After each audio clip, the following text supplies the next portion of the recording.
गुजरात के गांव जरोद में रहने वाली पूजा जब अपनी सास की अलमारी खोलती है तो उसके अंदर जो चीजें वो देखती है वो देख के उसके होश उड़ जाते हैं। कैसे कोई औरत अपनी बहू और बेटी के लिए इतना भयानक चीजें कर सकती है। आज का ये इंसिडेंट आपके अंदर आत्मा को झकझोर के रख देगा और ऐसे भयानक सच आपके सामने लेके आएगा जो आपने एक्सपेक्ट भी नहीं किए होंगे। आप सोचने पे मजबूर हो जाओगे कि ऐसा कोई औरत कैसे कर सकती है। तो चलिए शुरू करते हैं। Hi and welcome back everyone. First of all thank you so much हमारी वीडियोस को इतना प्यार देने के लिए। आपका प्यार इसी तरह से मिलता रहेगा तो वीडियोस भी इसी तरह से आती रहेंगी। अगर आपको वीडियोस पसंद आती हैं तो वीडियोस को हाइप करना ना भूलें, चैनल को सब्सक्राइब करना ना भूलें और बेल आइकन को प्रेस करना बिल्कुल भी ना भूलें। 90% हमारी ऑडियंस ने बेल आइकन प्रेस ही नहीं किया है। एंड मैं चाहता नहीं, लेकिन अनफॉर्चुनेटली अगर किसी के साथ ऐसा कोई इंसिडेंट हुआ है तो आप हमारी मेल आईडी या फिर इंस्टाग्राम पे शेयर कर सकते हैं। दोनों का लिंक आपको हमारे डिस्क्रिप्शन बॉक्स में मिल जाएगा। एंड साथ ही अगर आपको वीडियोस पसंद आती हैं तो वीडियोस के कमेंट सेक्शन में अपना सिटी, स्टेट या फिर कंट्री का नाम ज़रूर डालें, या फिर अगर आपके कुछ सजेशंस हैं तो वो भी आप डाल सकते हैं। इससे हमें मोटिवेशन मिलती है। अब बढ़ते हैं इंसिडेंट की तरफ। आज का इंसिडेंट हमारे साथ शेयर किया पूजा नाम की एक औरत ने। पूजा ने बताया इस इंसिडेंट की शुरुआत उनके साथ हुई थी 2003 के आसपास। इस समय जो पूजा जी हैं उनकी उम्र 16 से 17 साल की ही थी। पूजा जी बताती हैं कि उस समय ये मध्य प्रदेश के इंदौर में रहती थी अपनी माँ और पिता के साथ। लेकिन इसी दौरान, क्योंकि ये 2003 का जो समय था, इस समय लड़कियों की शादियाँ जल्दी करवा दी जाती थी। इसी के चलते उनको गुजरात से एक रिश्ता आ रहा था। ये रिश्ता था गुजरात के जरोद गांव से। लेकिन पूजा जी ने बताया कि उनको ये लड़का देखने में पसंद नहीं था और साथ ही वो नहीं चाहती थी कि गुजरात के एक गांव में वो रिश्ता करें। इसी के चलते वो लड़के वालों को मना कर देते हैं। एक रिश्ता जो कि इतनी दूर से आया था उसको मना कर दिया गया था। पूजा जी की फैमिली ने भी उनको फोर्स नहीं किया, क्योंकि वो चाहते थे पूजा जी खुद ही डिसाइड करे कि उनका लाइफ पार्टनर कौन होने वाला है। लेकिन इस सब के बाद थोड़ा वक्त बीतना शुरू होता है। यही गुजरात वाला जो रिश्ता था ये घूम फिर के उनके रिश्तेदारी से, कभी कभार उनके नॉन लोगों से होके 3 से 4 बार उनके पास पहुंचता है। लेकिन हर बार पूजा जी ने मना कर दिया था। इस लड़के का नाम था महेश, जो कि पूजा जी को बिल्कुल भी पसंद नहीं आया था। खैर थोड़ा वक्त बीतता है। पूजा जी ने बताया अभी कुछ महीने ही हुए थे कि उनके पिताजी को एक बहुत बड़ा बिजनेस में लॉस हो जाता है और इसके चलते उनकी किस्मत इतनी बुरी तरह से घूमती है कि उनको गुजरात शिफ्ट होना पड़ता है अपनी वाइफ और बेटी पूजा के साथ। पूजा ने बताया वो गुजरात पहुंचे थे, वो अभी सेटलमेंट करने की कोशिश कर ही रहे थे वहां पे कि अचानक से वही महेश का रिश्ता अब उनको घूम के फिर से आता है।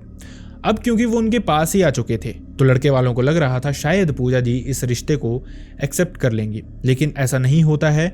उनको ये लड़का नापसंद था और ना ही वो उनके गांव में शादी करके जाना चाहते थे। इसी के चलते वो फिर से इस रिश्ते को मना कर देते हैं। लेकिन इसके बाद उनकी जिंदगी बहुत भयानक टर्न लेती है। पूजा जी ने बताया अभी गुजरात के नवसारी में उनको शिफ्ट हुए लगभग 3 महीने ही हुए थे कि अचानक से उनकी जो माँ थी उनकी तबीयत बहुत खराब हो जाती है और देखते देखते उनको पता भी नहीं चलता कि उनकी जान कब चली जाती है।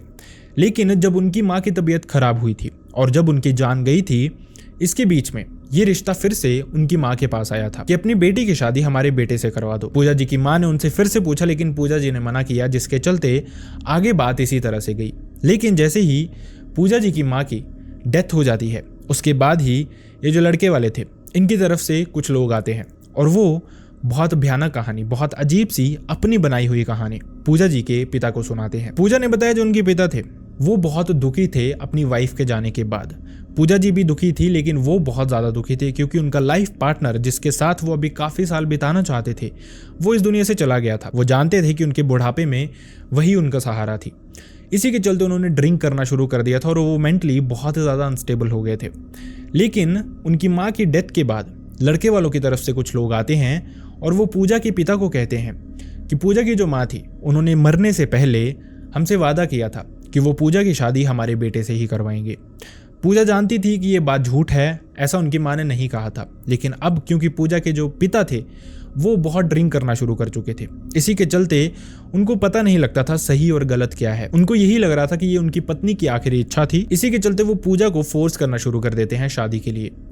पूजा नहीं अग्री हो रही थी, वो उसी तरह से मना किए जा रही थी क्योंकि वो जानती थी कुछ ना कुछ गड़बड़ है इस फैमिली में जो घूम फिर के बार बार पूजा के पास ही आ रहे हैं। लेकिन पूजा के पिता इसके बाद अपनी जान देने के लिए कहने लग पड़ते हैं कि अगर पूजा शादी के लिए नहीं मानती है तो वो अपनी जान दे देंगे। इसीलिए वो घर से नारियल काटने वाला जो द्राट होता है वो ले आते हैं और वो पकड़ के खड़े हो जाते हैं और पूजा को कहते हैं या तो तू हाँ कर या तो मैं अभी के अभी अपनी जान दे दूंगा। पूजा जी भी अपनी माँ के जाने के बाद बहुत दुखी थे। वो नहीं चाहते थे कि अपनी माँ को खोने के बाद वो अपने पिता को भी खो दें और जिंदगी भर दुखी रहें। इसी के चलते ना चाहते हुए भी उनको शादी के लिए हाँ करना पड़ा। पूजा ने बताया कि जो उनके हस्बैंड हैं वो उनसे 7 साल बड़े हैं। शादी उनकी फोर्सफुली करवा दी गई थी, लेकिन वो इस शादी से खुश नहीं थे। लेकिन वहीं दूसरी तरफ वो ये भी जानते थे कि गांव में अगर एक बारी शादी हो गई तो हो गई। उस समय डिवोर्स जैसी चीज़ें इतनी ज़्यादा फेमस नहीं थी, मतलब एक तरह से डिवोर्स लेना बेइज्जती माना जाता था। इसी के चलते उन्होंने सोच लिया था कि वो एडजस्ट कर लेंगे इस फैमिली में। लेकिन इस फैमिली में शिफ्ट होते ही, मतलब शादी होते ही, पूजा जी ने कुछ बहुत अजीब चीज़ें देखी इस दूसरी फैमिली में। उन्होंने देखा कि जो उनका देवर था वो उन्हीं के कमरे में लगातार सोता था। मतलब वो जो औरत थी वो अपने प्राइवेट मोमेंट तक अपने पति के साथ स्पेंड नहीं कर पा रही थी। इसके अलावा और भी बहुत सारी चीज़ें होती हैं जो कि एक औरत ही समझ सकती है। दिन भर घर का काम करने के बाद जब उनका रेस्ट करने का मन करता था तो उनके कमरे में उनके देवर पहले से सो रहे होते थे, जिसके चलते वो कभी भी कंफर्टेबल नहीं हो पाती थी। अपने पति के बिना अपने कमरे में जा ही नहीं पाती थी। इसके अलावा कभी कभार जब पीरियड्स भी उनके होते थे उस दौरान भी वो अपने देवर के सामने कंफर्टेबल हो ही नहीं पाती थी। बहुत अनकंफर्टेबल होती है एक औरत इस दौरान, लेकिन वो चाह के भी कुछ कर नहीं सकते थे। और वहीं दूसरी तरफ पूजा ने बताया जो उनके पति हैं महेश, उनको जब भी उनके साथ कोई प्राइवेट मोमेंट भी स्पेंड करना होता था, कोई ढंग की बातचीत भी करनी होती थी या फिर उनको हक तक भी करना होता था तो वो अपनी माँ से पूछ के आते थे। जो उनकी माँ उनको गाइडेंस देती थी उसी तरह की चीज़ें वो आगे जाके करते थे। ये जो चीज़ें थी ये और भी ज़्यादा खराब होती जा रही थी। पूजा जी समझ नहीं पा रही थी कि आखिरकार ये सारा मैटर है क्या। उन्होंने अपने पिता से भी बात करनी चाहिए, लेकिन उनके पिता ने उनको ये कहा कि तेरी अब शादी हो गई है, तुझे एडजस्ट करना पड़ेगा, जैसा वो कहते हैं वैसा ही कर ले। लेकिन पूजा जानती थी कि वो सब कुछ एक्सेप्ट कर सकती हैं, उनकी सारी बातें भी मान सकती हैं, लेकिन उनकी बातें मानने लायक है ही नहीं। इसके अलावा कुछ और भी चीज़ें थी। पूजा ने बताया कि जो उनके ससुर थे 2003-04 के आसपास ही उन्होंने 20 लाख का एक लोन लिया हुआ था और ये सारा का सारा जो कर्जा था वो उनके पति ने ही चुकाया था, क्योंकि अच्छा अर्निंग हैंड उस समय उनके पति का ही था बिजनेस में।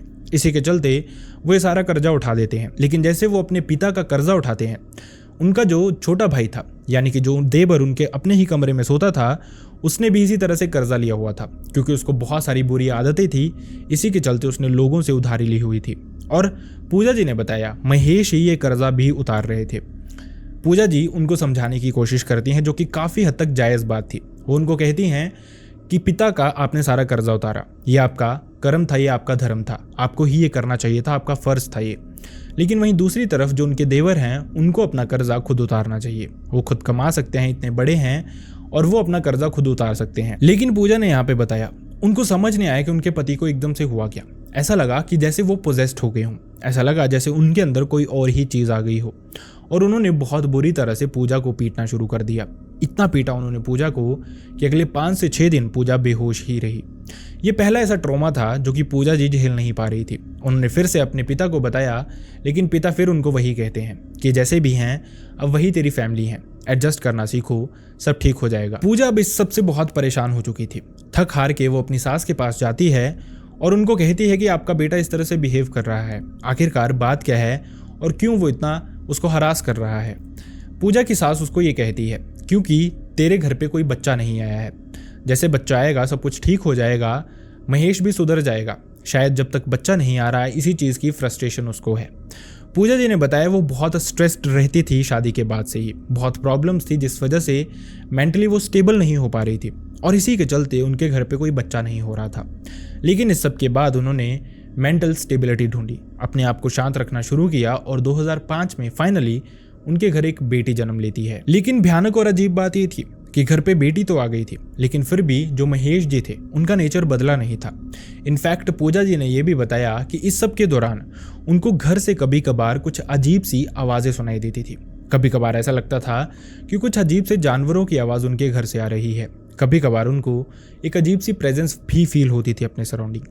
लेकिन ये जो भी पैरानॉर्मल एंगल्स थे ये इतने ज़्यादा हावी नहीं थे जितना ज़्यादा हावी उनके पति की मार थी उन पे। मतलब कि वो बहुत डरी हुई रहती थी, घर पे बहुत टॉर्चर वो महसूस कर रही थी, लेकिन फिर भी वो कुछ भी नहीं कर पा रही थी। जो हॉरर एंगल था वो कहीं ना कहीं इस सब के नीचे दब जाता था, इसीलिए उन्होंने इस सब को इतना सीरियसली नहीं लिया हुआ था। लेकिन चीज़ें धीरे धीरे बदलनी शुरू होती हैं जब पूजा जी को रियलाइज़ होना शुरू होता है कि जो उनके पति कर रहे हैं कहीं ना कहीं शायद इस सब का लेना देना उनकी माँ से है, मतलब कि पूजा जी की सास से है। जब भी पूजा जी कहीं भी अपने पति के साथ चलने के लिए रेडी होती थी, अपना प्राइवेट मोमेंट स्पेंड करना चाहती थी क्योंकि उनका कमरा उनको मिल ही नहीं पाता था। इस दौरान भी उनकी सास रेडी हो जाती थी पहले ही कि मुझे भी तुम दोनों के साथ जाना है। कहीं अगर वो बातें कर भी रहे हों तो अचानक से उनकी सास आके बीच में बैठ जाती थी। इस तरह की बहुत सारी चीज़ें थी जो कहीं ना कहीं शक जो था पूजा जी का अपनी सास पे लेके जा रही थी। इसी के चलते वो जानना चाहती थी कि कुछ ना कुछ इनके कमरे में ऐसा ज़रूर होगा जिससे ही सब कुछ हो रहा है। उनके पति भी, उन्होंने बताया, इस तरह से बिहेव नहीं करते थे, मतलब जो भी आसपास के लोग थे वो यही बातें करते थे। लेकिन अचानक से शादी के बाद उनके साथ चीज़ें बदल गई थी। इसी के चलते पूजा जी एक दिन वक्त निकालती हैं। उनके पति के साथ उनकी सासू माँ बाजार गई हुई थी। इसी दौरान वो फटाफट से उनकी कमरे के अंदर जाते हैं और उनकी जो कबर्ड थी उसको खोल के देखते हैं। जैसे ही ये कबर्ड खुलती है उनके होश उड़ जाते हैं। उन्होंने देखा इस कबर्ड के अंदर पूजा जी की जब वो कंवारी थी, मतलब जब उनका रिश्ता हुआ था, उस दौरान की फ़ोटोज़ थी। इसके अलावा शादी के बाद की एक फ़ोटो थी जो कि अलग रखी हुई थी और उनके पति की एक फ़ोटो थी जो कि अलग रखी हुई थी। पूजा की फ़ोटो के सामने उन्होंने कुछ ब्लैक मैजिक की चीज़ें रखी हुई थी, जैसे एक अजीब सा कपड़ा, सिंदूर, नींबू, मिर्ची, इस तरह की चीज़ें थी, बहुत सारी थी। और कुछ ऐसी अजीब चीज़ें थी जो पूजा जी ने अपनी ज़िंदगी में कभी देखी ही नहीं थी। वहीं दूसरी तरफ जो उनके पति की उन्होंने फ़ोटो रखी हुई थी उसके आगे लौंग रखे हुए थे, उस पर पत्थर रखे हुए थे और कुछ मंत्र लिख के एक कागज़ रखा हुआ था। ये मंत्र जब उन्होंने पढ़े तो पूजा जी ने बताया ये इंडिकेशन थी कि कहीं ना कहीं वशीकरण के मंत्र थे वो, मतलब उन्होंने अपने बेटे पे वशीकरण किया था, अपनी बहू पे ब्लैक मैजिक किया था, जिसकी वजह से वो खुश ना रह सके। लेकिन आखिरकार इस सब का एंगल क्या था, यही पूजा जी जानना चाहती थी। कोई औरत अपने बेटे के साथ ऐसा क्यों कर सकती है? पूजा जी ने बताया शायद जो महेश थे वो ही अकेले अर्निंग हैंड थे घर पे। अगर वो उनको कंट्रोल पे रखती तो सारी फैमिली का खर्चा निकल सकता था। वो जानते थे कहीं ना कहीं नई बहू आएगी, महेश का जो भी फोकस होगा वो अपनी नई बहू पे चला जाएगा, अपनी वाइफ पे चला जाएगा। इसी के चलते शायद वो हम पे फोकस ना कर पाए, इसलिए शायद उन्होंने ये चीज़ें की थी। लेकिन जो कुछ भी अभी तक पूजा जी ने देखा था वो तो सिर्फ शुरुआत थी। आगे जो चीज़ें पूजा जी को पता लगने वाली थी वो इससे कई गुना भयानक थी और बहुत ही ज़्यादा डरा के रख देने वाली थी। पूजा जी ने बताया उन्होंने जैसे ही ये सब कुछ देखा उनके होश उड़ गए थे। वो समझ गए थे कि आखिरकार ये सब कुछ किस वजह से हो रहा है। इसी के चलते वो सब कुछ एज इट इज़ रखते हैं कमरे में और वापस अपने कमरे में चली जाती हैं। अपने पति का वेट कर रही थी। जैसे ही थोड़ी देर में उनके पति पहुंचते हैं, अपने पति से वो ये सारी बातें शेयर करती है किचन में खाना बनाते हुए। लेकिन अचानक से पूजा जी ने बताया उनको फिर से समझ नहीं आया कि महेश जी के साथ हुआ क्या। अचानक से उनका जो रूप था, कैरेक्टर था, वो बिल्कुल ही बदल गया। जो तवा रखा था गरम, उसी से उन्होंने पूजा जी को पीटना शुरू कर दिया। उनके माथे पे ये निशान आज तक भी है, मतलब ये जो इंसिडेंट है ये 2005 से 6 का होगा और ये निशान आज 2025 में भी है। इतनी बुरी तरह से उनको पीटा था उन्होंने। किसी भी चीज़ पे उन्होंने यकीन नहीं किया। अब पूजा जी जानती थी कि उनको अपने पिता से शेयर करना है। फ़ोन इतने ज़्यादा हुआ नहीं करते थे, लैंडलाइन होते थे, लेकिन इतना फ्रीक्वेंटली आप किसी से कॉन्टैक्ट नहीं कर पाते थे। इसी के चलते वो समहाउ अपने पिता तक पहुंचती हैं, उनसे बात शेयर करती हैं। उनके पिता भी सुन के इस बात को अनसुना कर देते हैं। वो कहते हैं कि प्लीज़ मेरी इज्जत रख ले और इसी घर पर रुक जा। डिवोर्स देना हम अफोर्ड नहीं कर सकते। मैं रिश्तेदारों की बातें नहीं सुन पाऊंगा और हो सकता है मुझे मरना आसान लगे। अब पूजा जी समझ गई थी कि उनको करना क्या है। उनको अपने पति की हाँ से हाँ मिलानी है, पति की ना से ना मिलानी है। चाहे वो कितनी ही नाजायज़ चीज़ें क्यों ना मांगे, उनको पूरी करनी है। इसके अलावा उनके पास कोई रास्ता नहीं है। वो फिर से अपने पति के साथ रहना शुरू कर देते हैं वैसे के वैसे ही। धीरे धीरे चीज़ें थोड़ी सी बेहतर होने लगती हैं, लेकिन पूजा जी अंदर ही अंदर बहुत घुट रही थी। वो जानती थी उनके साथ गलत हो रहा है। इनफैक्ट उस मोमेंट पे भी चीज़ें गलत होती थी। कभी कभार जब उनके देवर घर पे नहीं होते थे, टाइम होता था कि उनके पति उनके साथ सो सकें, लेकिन उस रात को भी उनके पति अपनी माँ के साथ सोने चले जाते थे। ये जो चीज़ें थी ये पूजा जी कहीं भी डाइजेस्ट नहीं कर पा रही थी। एक इंसान कितनी ही चीज़ें एक्सेप्ट कर सकता है, ये बहुत कुछ था, शायद कई गुना ज़्यादा था कोई भी औरत जितना सहन कर सके उससे।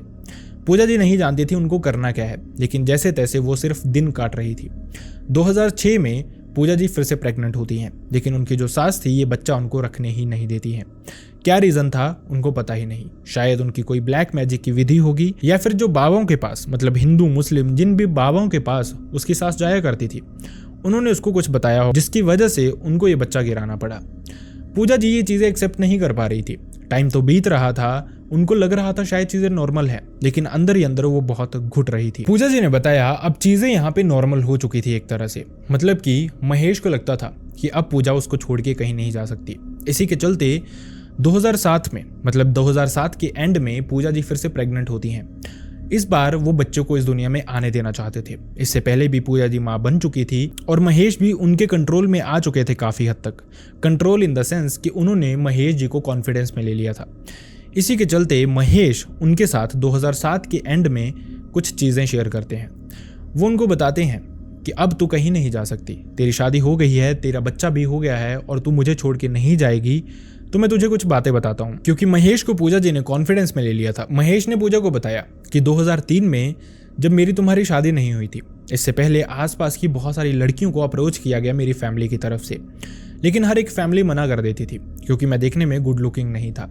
साथ ही मेरी फैमिली के बारे में यहाँ पे हर इंसान जानता है, मेरी माँ के बारे में, उनकी इन्वॉल्वमेंट इस तरह की ब्लैक मैजिक की गतिविधियों के बारे में हर इंसान जानता है।